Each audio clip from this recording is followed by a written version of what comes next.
Jack Davy came a-riding by, sang so sweet and gaily, made the greenwood around him ring to charm the heart of a lady, to charm the heart of a lady. Morning everyone, how's it going? Welcome to the shop. Thanks for checking in. What do we got here? Man, haven't done an engine video in a while, have I? I don't think so.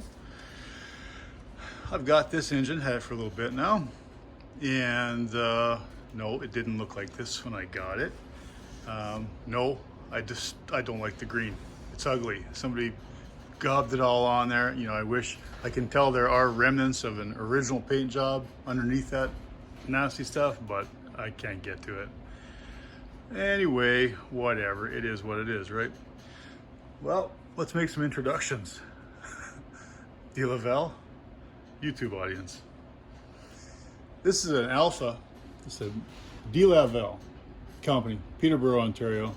Shipping areas, shipping outlets, Montreal, Winnipeg, Vancouver. You guys see that? Zip in there. Delaval was, I believe it was called the Delaval Dairy, Delaval Milking Company. They didn't make engines. So let's just dispense with that thought right away. This is a Type F, 1.5 horsepower. The serial number is not the same as the serial number on the crankshaft, which makes you wonder what's going on there. But this is not a Delaval engine. This is a John Lauson engine. John Lauson made engines and either shipped them in parts to be assembled by Delaval or shipped whole engines, not really sure, tough to tell. A friend of mine who does not like to be called an expert, I think he's pretty much an expert on a lot of different things, but we'll call him an authority. How's that sound? Dates this at, based on a lot of literature and a lot of investigation that he's done, around 1920, somewhere in there. That puts it at 100 years old. So anyway, John Lauson made a whole bunch of different engines. This one is exactly a Frost King Jr. If you're looking for one, if you want to look one up, not a Delaval, look up a Frost King Jr. and you'll find it. Anyway, where do we start off? Let's, here, tell you what, let's have a look at a few pictures.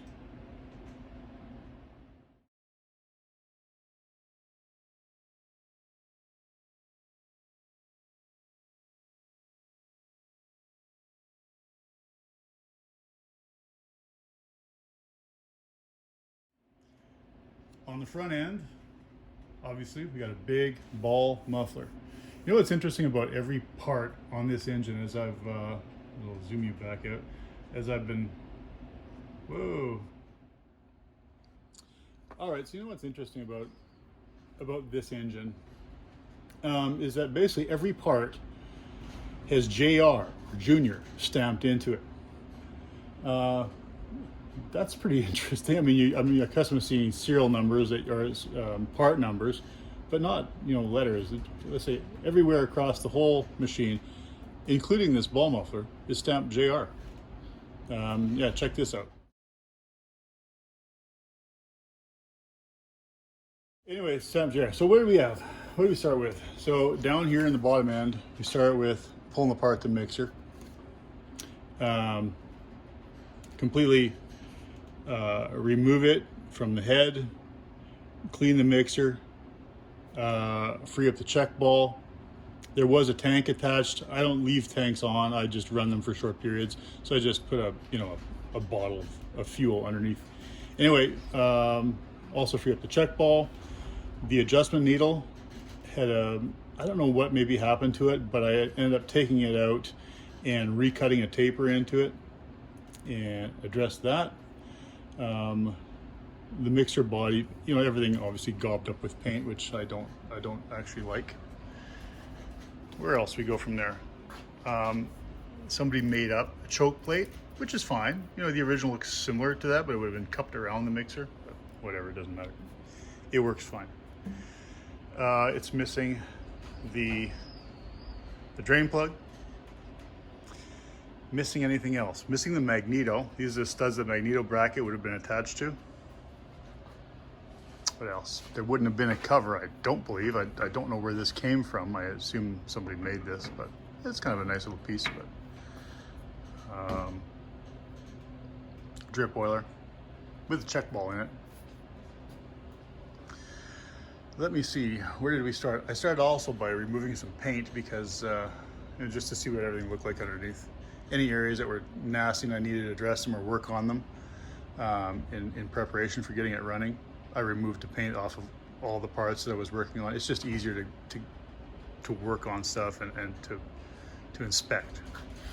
The cam follower. So this cam follower end here, I'll move that for you, is a reverse thread. So I think what's happened there is somebody obviously tried to remove it, which they actually tightened it and broke it, and they had made a repair on it. It's fine. It had a bit of a cracked out piece there, which was originally filled with some putty or something to kind of conceal what they had done, but it's fine. It's holding fine. The cam tower, and I don't know if you guys are going to be able to see in there. Let's see, right there.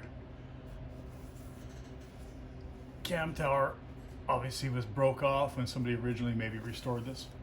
They did a good job though. Did a good job brazing that back together. It's not obvious. Actually also brazed the muffler ear. Good job. What else we got? I got some notes here beside me. I keep zooming you guys back out again. Sorry about that. Where did we go? Igniter. So igniter, inside here, you have a 2-piece unit, and it is actually very tough for you to see. I'm gonna try to zoom you in. But there's an outer collar that actually actuates. It moves the points inside the igniter, which are just a set of points, touching and releasing. So your trip mechanism would go like that, as you can see. I'll just back a little bit. I'm gonna head too far. 1 second, there you go. Works like this. As you can see, it moves the outer shell. Anyway, that was seized up. So started basically by removing the igniter. I'm an electrician, so I have means at my disposal for checking on things. So basically, I just check the connection from ground. I just use a stud that the magneto was originally mounted on to the other point, the other igniter point. And basically, when that does this, when it engages the igniter shaft, the points touch momentarily and then release, which is what the release causes your spark. So basically, once I go like this, I should have continuity between ground and the movable igniter point. Didn't have that, so removed it and dressed the points, filed them. Working great now. Hey, again, check that out. JR stamped right on the trip mechanism. What else? Boy, there was a lot of stuff. Let's look at my notes. Igniter points, color seized, right. Fuel mixer, the needle needed taper, yes. Cam follower broken. Sorry, cam tower broken. Seized. Let me just see if I can. The movable follower on the cam follower was seized, and in an attempt to make it turn as many revolutions as possible, you want as little resistance everywhere as possible. So freeing this up was also an important part of that, and not having it just wear against the cam. So addressed that. Adjusted the latch. The cam bumps against the latch when it's latched out, and if the RPM gets low enough, it disengages and then trips. It also will release the exhaust valve, so then it will now have compression and suction. Let's see, intake valve was not seating, what's nice about this is I also had the, I really would like to zoom out for you guys. Tell you what, I'm gonna get you on the tripod for a second. There, isn't that better? Anyway, as part of the inspection, there's my notes. Don't look ahead. As part of the inspection prior to ever running an engine, basically I disassemble everything and check for running condition. So I had the piston pulled out, so rod and piston out. At that point, without actually removing the head, I was able to to lap in the intake valve and then flush it back out, clean it all out, and get the grip back out, and then thus we had a little mini valve job basically on the intake and back to sealing condition. You can get a lot of areas on an engine where you get compression, vacuum loss. Valves are big ones, igniter leaks, that's one. Obviously past the rings, that's another huge one. Also the rod, stamped JR, Junior, connecting rod. Bore and piston look fantastic, rings were great, everything about those internals were great. I wouldn't say the motor was free, but it wasn't seized either. It was badly gummed up. Remove the rod bearings. The rod bearing on the crank pin would normally be a Babbitt bearing. Somebody at some point said, well, I'm not pouring Babbitt, and they put bronze insert bearings in there. What's weird is those insert bearings fit perfectly into the catches for the Babbitt. So somebody either did a lot of filing or they were very lucky in finding those inserts. Crank pin was perfect. Nothing wrong with it at all. I readjusted the gap to where I can barely pick it up. That there's a wee little knock where the connecting rod just bounces back against the crank pin at certain points, like basically here. I run them pretty loose. They never work. I don't put them to work, so I run them loose. But I don't want to have the racket of it knocking all the time. I also don't want the racket of a wrist pin knocking all the time. So I always address those things and make them as loose as possible. This engine's missing the crank guard. It would normally have the crank guard. Again, not a big deal. The main bearing caps, I like these ones. Instead of grease cups, they've got the dish, I don't know, whatever. I'll call it a dish. What you do is you put waste, felt or cotton, I don't know, something like that, into these cups, and then just put lubricant in there, and then it drips down through the hole. You see that? There's a hole there, runs right down to the bearing. Kind of interesting. Gears are all great. Crank gear, cam gear, governor, everything's great. No issues. Nothing else really. Nothing is broken. Just generally dirty and needing some attention. Set you back there. So in preparation for running today, what I did was made adjustments for the governor. This is an interesting type of governor, by the way. I hadn't seen one of these before, but I guess they're common on Lauson engines. Is this style inside the cam gear. Interesting, huh? So it also holds a spring. See that spring there? That spring is the tension for your governor, so that adjusts your governor speed. There's also I call it a fine adjust. I'm not sure, I would have to look up in a parts manual what they call this lever. I call it a fine adjust, but a lot of engines do have that adjuster. Waterloo contract engines, doesn't look like this, but they have an adjuster. So in preparation for running today, what I've done is basically set this up so when it unlatches, the detent unlatches, it has enough momentum in the flywheels to just overcome compression and then trip. If you don't do that, it won't overcome compression and it won't trip and spark. And also in preparation, I've set the timing pretty heavily retarded. So normally Let's see, I'm going to show you. There we go. I've set it, normally it would be set to trip. So where you hear that go click and let go, it would happen right about, let's see here, I'm just looking at the piston. Right there. Just before top dead center on the piston. I have it set to trip right at top dead center. So you don't end up with a situation where the engine fires, especially at low speed, where the engine fires before it reaches top dead center, because that fire won't allow it to overcome the momentum, won't allow it to overcome compression with such slow momentum.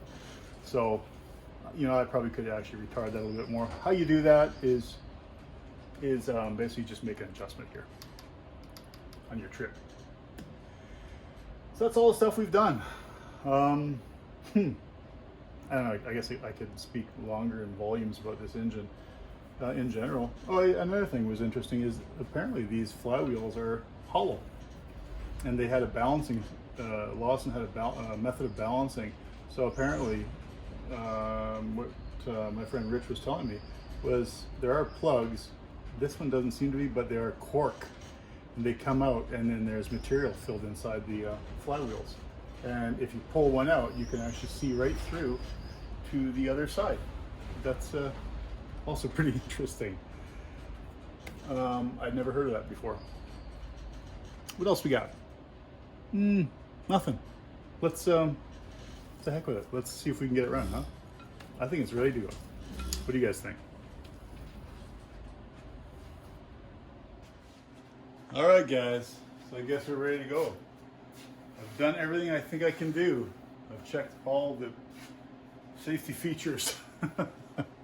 All the safety features. We're not going to get our, hopefully not going to get our parts stuck in any pieces. Nothing's going to come flying off.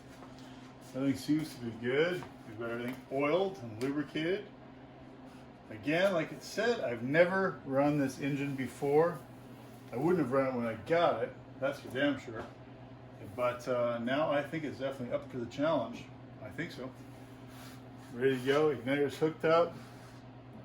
Coil's hooked up. Battery's hooked up. We should have spark initiation. We got a little, you see that there? A can of fuel down there. Yeah, ginger ale. You know, whatever gets you by. So I'm going to open up the fuel needle. Like I said, I've never had this running before. I don't know where the setting's going to be. I've got the fuel needle at a half turn open. I'm going to choke it. Here's what I'm going to choke it. I'm going to just shut that. Oh, I got a little shock. Whoops. Ouch. And because the points were actually closed right there, and so it had voltage running through it. And then when I released my hand from the flywheel, it tried to do exactly the same thing as the points do. And I tried to make try to jump across my hand back to the flywheel. So it's enough. There you go. If the dwell is long enough. Anyway, what the hell was I saying? Yes, I got a choke on it. I'm going to drag some fuel up. Few revolutions just to pull the fuel into the mixer. There we go. Actually, just saw it pull up. I want to see a little bit of fuel drip out of the mixer, actually. All right, there it was. Okay. So let's open up the mixer wide open. Reconnect. All right, here goes. Be ready with your hand upon the throttle to make the disconnect if we have to. You guys gonna take care of that? Okay, you guys hold the wire.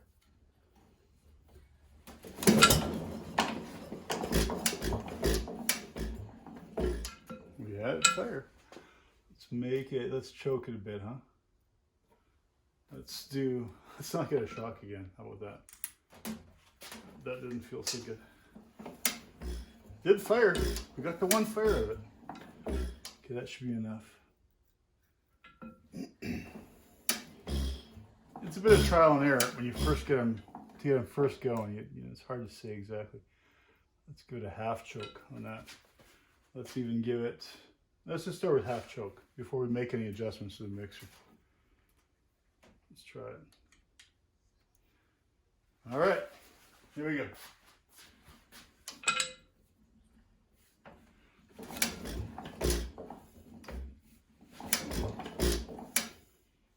Nada. Let's hold the intake and crank it.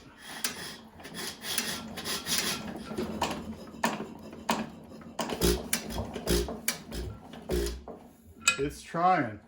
We're going to tighten the governor up a little bit. So I think maybe it's not. There we go. Just a touch. Let's open the fuel needle to 3/4.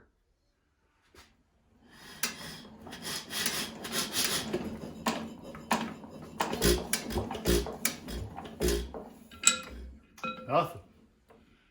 I'm sure we're getting fuel. Yeah, we are getting fuel. It's dripping. So we're definitely getting enough fuel out of it. So wide open. We're going to go back and make it 1/4 turn open on the needle. Try that. Same thing. We'll just crank it. Hold the intake open so there's no compression. And release cranking and then release compression.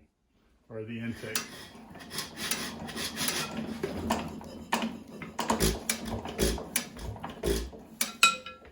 A little tighter, the governor. I shouldn't be able to engage the governor just by cranking it by hand.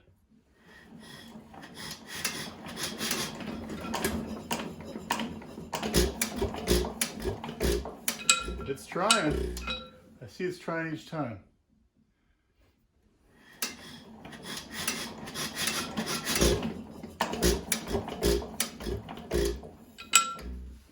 A little more, a little tighter, the governor.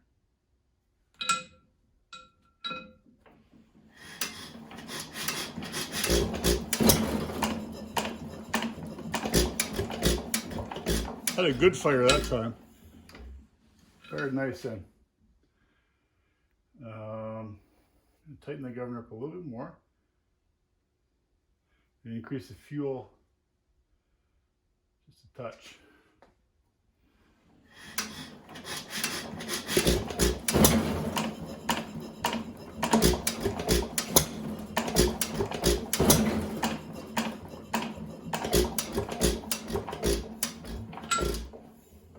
Maybe you need a little more fuel. Keep opening a little bit more. Getting more fire. More pops.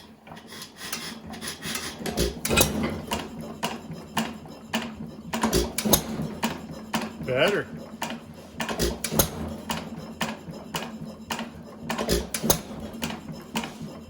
An oiler.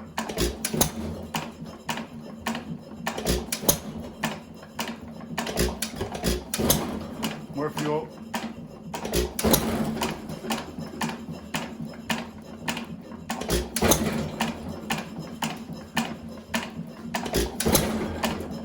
I've got the timing pretty heavily retarded.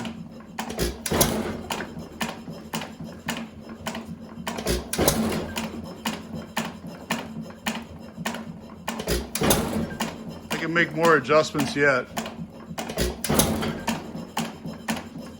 Touch more. Actually, we'll increase the governor speed a bit.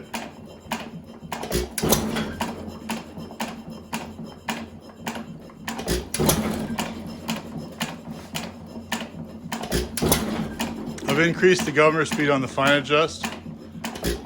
That's about as far as I can go without making the adjustment on the governor spring itself. Hope you guys can hear me there.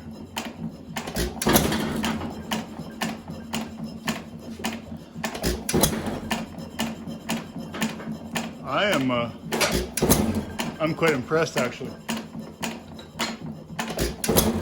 That runs fantastic, to be totally honest with you.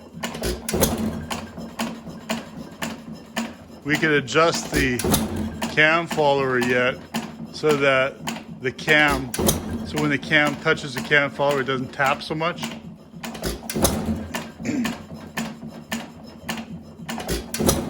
But it's pretty close. I did adjust it before running it. What I may do is change the cam follower to a Delaval washer so that when the cam taps it, running out of fuel. So when the cam taps it, it's not that metallic tap.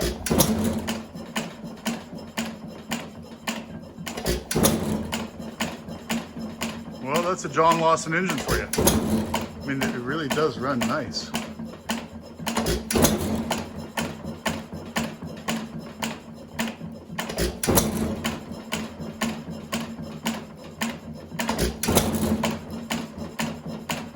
It's got a nice lag.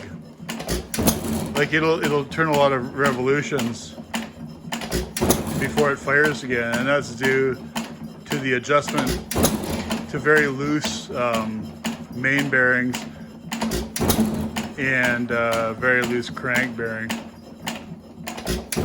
I've got the bearings loose enough that you can't hear them being loose, but they are actually quite loose.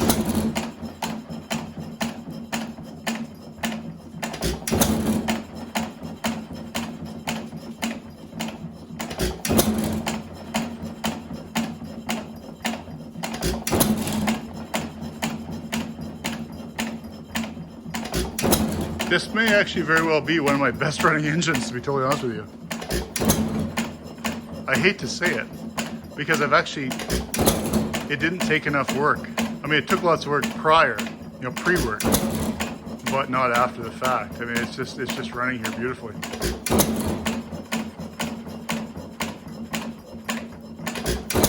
Can I shut it off, guys? Is that okay?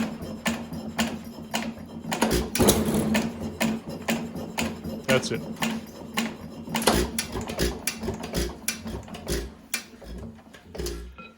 Wow, that's it, guys. I mean, there's no post talk here. What are we going to talk about? How well it ran? I still hate the green. I just don't care for the paint. But as far as a beautiful running engine, it's right here. And hey, it didn't fall off the bench, so that's a big plus. Anyway, guys, have a good night. I hope you have a good rest. Hope you have a great weekend. And talk to you soon. Good night, guys. I'd forsake my house and land, and I'd forsake my baby. I'd forsake my new wed lord and stay with the blackjack Davy, and stay with the blackjack Davy.